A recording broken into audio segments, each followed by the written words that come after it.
इस समय ठंडी पड़ रहा है ना। Yes sir. और मई जून में क्या होता है? गर्मी। गर्मी पड़ता है ना। Yes sir. बहुत तेज गर्मी पड़ती है और इस समय ठंडी तेजी से पड़ रहा है। पड़ रहा है ना। Yes sir. तो कभी आपने सोचा है कि आखिर गर्मी और सर्दी कैसे पड़ता है? किसी को पता है गर्मी और सर्दी कैसे पड़ता है? चलिए आज हम लोग जानेंगे कि गर्मी और सर्दी का मौसम कैसे आता है। ठीक है ना। देखिए एक चित्र हमने बनाया है। पृथ्वी क्या करता है? सूर्य का परिक्रमा करता है, चक्कर लगाता है ना। Yes sir. सूर्य का चक्कर लगाता है ना पृथ्वी, और अपने अक्ष पे भी चक्कर लगाता है, अपने धुरी पे। है ये देखो ग्लोब है। ग्लोब क्या करेगा? अपने अक्ष पे, ये इसका धुरी है, इसको अक्ष बोल रहे हैं, इस पे चक्कर लगाता है। ठीक है, दिख रहा है आपको? अब ये पृथ्वी जो है अपने धुरी पर एक चक्कर पूरा करने में कितना समय लेता है? कितना घंटा? 24 घंटा। यानी अपने धुरी पर पृथ्वी 24 घंटे में एक चक्कर पूरा करती है। अब अपने अक्ष पे घूमने के साथ साथ पृथ्वी जो है सूर्य का भी चक्कर लगाती है। लगाती है ना? चक्कर लगाती है ना? लगाती है। ये देखो अपने धुरी पे ऐसे घूम, यहाँ भी घूम रहा है, ऊपर से ऐसे ऐसे चक्कर भी इसका लगा रहा है सूर्य का। ठीक। अब ये अपने धुरी पे जब घूमता है, एक चक्कर में पूरा करता है, जिससे दिन और रात होते हैं। ठीक है। लेकिन जब यही पृथ्वी सूर्य का चक्कर लगाती है, तो इस चक्कर लगाने की वजह से मौसम बदलते हैं। समझ आ रहा है? मौसम कैसे बदलते हैं? सूर्य का परिक्रमा करने से। जो हमारी पृथ्वी है सूर्य का परिक्रमा करती है, तो मौसम बदलते रहते हैं। तो देखिए हमारी जो पृथ्वी है अपने अक्ष पे यानी धुरी पे 23.5 अंश की डिग्री पर झुकी हुई। झुकी कि नहीं? नहीं, ऐसे देखो। अब सीधी है, सीधे है ना? देख रहे हो सीधाई में है, दिख रहा है आप लोगों को। लेकिन ये पृथ्वी सही सही क्या है? अपने अक्ष पे देखो 23.5 डिग्री ऐसे झुकी है। आप देखो ये हमने सीधा पकड़ लिया, लेकिन पृथ्वी क्या हो गई? हमारी झुक गई। इसकी धुरी देखो ऐसे हो गई, झुकी है कि नहीं? हमें धुरी ऐसे देखो सीधी है, ऐसे देखो कर दिया हमने, झुक गई। ठीक है, ये झुकी हुई है। अब क्या होता है कि आप ध्यान से समझिए इसको, कि पृथ्वी देखो इस प्रकार से ये सूर्य का चक्कर लगा रही है। ठीक है, लगा रही कि नहीं? सूर्य के चक्कर ऐसे ऐसे लगाएगी। सूर्य यहाँ पे है। अब यहां जब आती है पृथ्वी, देखो हम लोग हैं उत्तरी गोलार्ध में। गोलार्ध मतलब गोले का आधा, यानी इस पृथ्वी का आधा, यानी उत्तरी गोलार्ध, यानी ऊपर की तरफ। ये देखो ऊपर की तरफ भारत यहाँ है। भारत का नक्शा दिख रहा है ना आप लोगों को? ठीक है, यहाँ पे भारत है। अब भारत कहाँ है? आधे गोले के ऊपर की तरफ, यानी उत्तरी गोलार्ध में हम लोग हैं। किस गोलार्ध में है? उत्तरी गोलार्ध में। और आधे गोले के नीचे क्या है? दक्षिणी गोलार्ध है। ठीक है, तो भारत हमारा उत्तरी गोलार्ध में, यानी हम लोग उत्तरी गोलार्ध में है।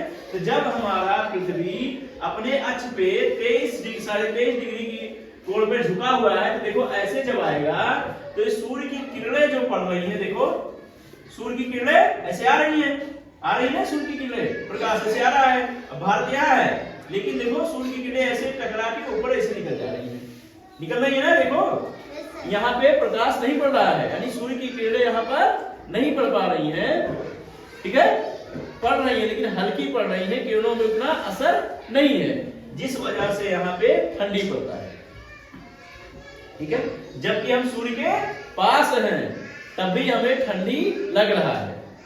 इस बात को समझिएगा कि हम सूर्य के पास हैं। देखो यहां से सूर्य के पास हैं, तब भी हमें हमारे यहाँ ठंडी पड़ रहा है। क्यों? क्योंकि सूर्य का प्रकाश डायरेक्ट हमें हमारे पृथ्वी पे, यानी हमारे भारत के ऊपर, देश पर नहीं पड़ रहा है, इस गोलार्ध पर नहीं पड़ रहा है, क्योंकि हम पीछे की तरफ हो गए। देखो यहाँ पीछे की तरफ हो गए ना, दिख रहे हैं ना? भारत यहाँ पर है, तो ये गोलार्ध जो आ रहा है इस समय, जो सूर्य की डायरेक्ट किरणें पड़ रही है वो दक्षिणी गोलार्ध पर पड़ रही है। कहाँ पड़ रही है? दक्षिणी गोलार्ध। देखो ऐसे ना डायरेक्ट यहाँ पे आ रही है, और यहाँ नहीं पड़ रही है, पीछे हो गया। अब जब धीरे धीरे धीरे ऐसे हम नीचे जाएंगे, ऐसे जगह बदलेगा। अब देखो ये सूर्य की किरणें यहाँ आनी शुरू हो गई। ठीक है, फरवरी, मार्च, अप्रैल, अब ऐसे ऐसे आते हैं। तो देखो अब हमारा भारत देखो सामने है ना, अब आगे ना सामने। अब देखो ये भारत है। ठीक है, अब सूर्य की किरणें डायरेक्ट हमारे भारत पे पड़ रही है, हमारे देश पे पड़ रही है। देख रहे हो ना, हमारे यहाँ डायरेक्ट पड़ रही नहीं, हैं? अब जब डायरेक्ट सूर्य की किरणें हमारे ऊपर आने लगती हैं, यानी पृथ्वी पे आएंगी, तब क्या होगा? गर्मी पड़ेगा। ठीक है? तो उस समय आप जब खड़े होगे धूप में, जून जुलाई में, एकदम सूर्य ऊपर ही हमारे चमकेगा। चमकता है ना? पूरा एकदम सिर पे ऐसे खड़े होगे एकदम सीधा दिखाई पड़ेगा। समझ गए? यहाँ पे सूर्य की किरणें सीधे पड़ रही है, और यहाँ पे जो था, जब हमारा पृथ्वी था, तो सूर्य की किरणें तिरछी पड़ रही थी। यहाँ पे ठंडी पड़ रहा था और यहाँ पर गर्मी पड़ेगा। ठीक है? सबसे ज्यादा गर्मी कब पड़ता है? 4 जुलाई को। कब? 4 जुलाई को, यानी 4 जुलाई के दिन हमारा जो पृथ्वी है, ये हमारा जो देश है, भारत है, यहाँ पे सूर्य की किरणें डायरेक्ट पड़ती हैं, सीधे रेखा में आके पड़ती हैं। तो इस समय क्या होता है? सबसे ज्यादा गर्मी पड़ती है। और जब यहाँ पे होता है 3 जनवरी को, तो हमारी पृथ्वी ये क्या होती है? उत्तरी गोलार्ध, हमारा देश जो होता है डायरेक्ट सीधे इसके सीधी रेखा के पीछे होता है, जिसकी वजह से सबसे ज्यादा 3 जनवरी को ठंडी पड़ती है। समझ आ गया? सबसे ज्यादा ठंडी कब पड़ती है? 3 जनवरी। सबसे ज्यादा गर्मी कब पड़ती है? 4 जुलाई। ठीक है? आप समझ में आ गया कि गर्मी और ठंडी कैसे पड़ता है? सबको समझ में आ गया बेटा? बोलोगे नहीं ना? यानी जितने पास है उतनी दूरी है? पास होके भी है दूरी। ठीक है? तो यहाँ हम पास भले हैं सूर्य के, लेकिन हमारी दूरी है। दूरी का मतलब ये है कि हमें सूर्य का गर्मी नहीं लग रहा है। ठीक है? किरणें तिरछी पड़ रही हैं, जबकि यहाँ पे पास दूर हो गए हैं, तब भी यहाँ पे हमको धूप लग रहा है, गर्मी लग रहा है। कारण ये है कि सूर्य की किरणें डायरेक्ट हमारे ऊपर पड़ रही है। समझ आ गया? चलिए, वेरी गुड, थैंक